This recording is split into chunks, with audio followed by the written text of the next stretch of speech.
could be.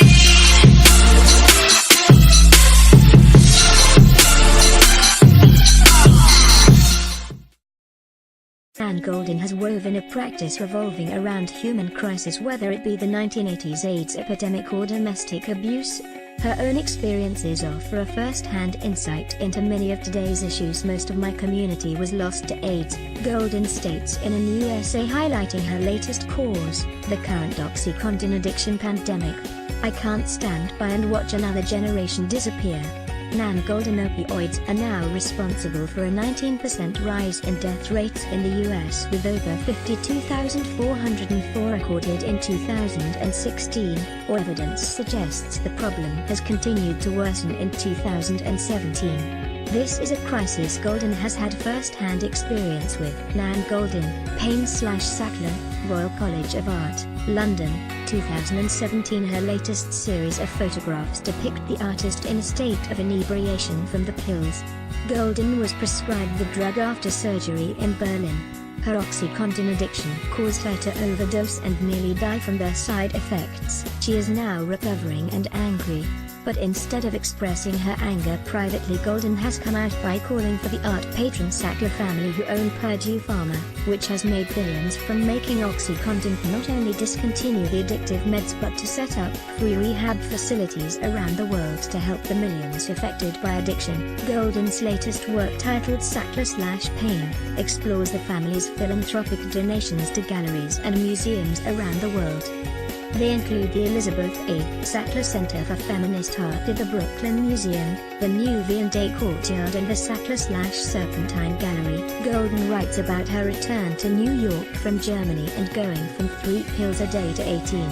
With the rise in price and unavailability of prescription OxyContin, she started snorting fentanyl, a street drug replacement. I wanted to get clean, but I waited a year to go into treatment because of my fear of withdrawal, she says. Then in January, I went into rehabs for 2.5 months. I was one of the fortunate ones who could afford an excellent hospital, which isn't an option for most people.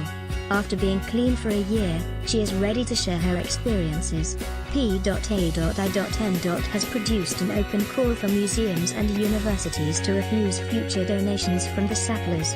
Will launch a petition to hold public actions and build a robust social media presence to correct misinformation about opioids, illustrating the impact of the crisis on individuals, families, and communities. To get their ear, we will target their philanthropy, Goldin states.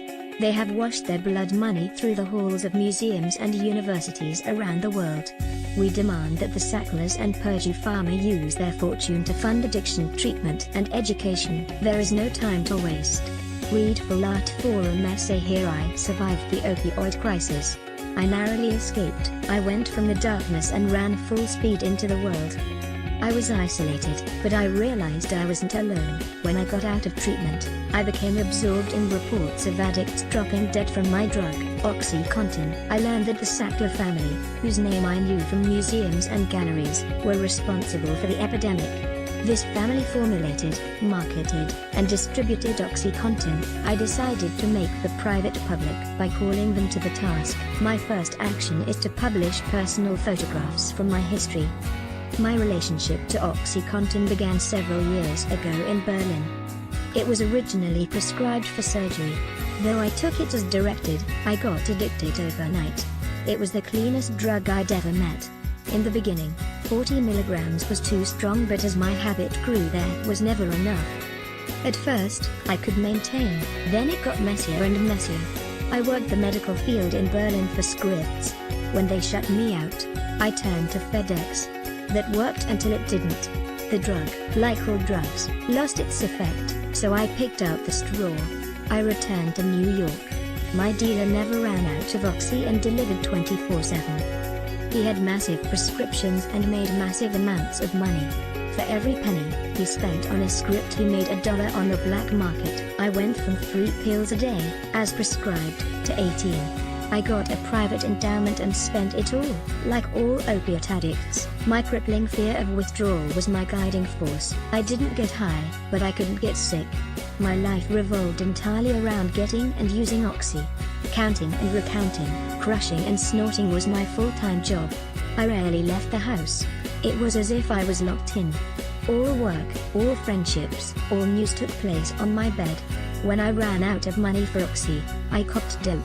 I ended up snorting fentanyl, and I overdosed. I wanted to get clean, but I waited a year to go into treatment because of my fear of withdrawal. Then in January, I went into rehabs for 2.5 months. I was one of the fortunate ones who could afford an excellent hospital, which isn't an option for most people. I've stayed clean for almost a year. Getting off drugs and staying off drugs are two different things, each painful in their way. But going back is not an option. My endowment was cut off, and I regret the money I wasted.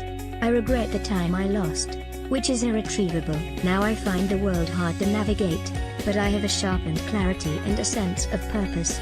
I believe I owe it to those affected by this epidemic to make the personal political.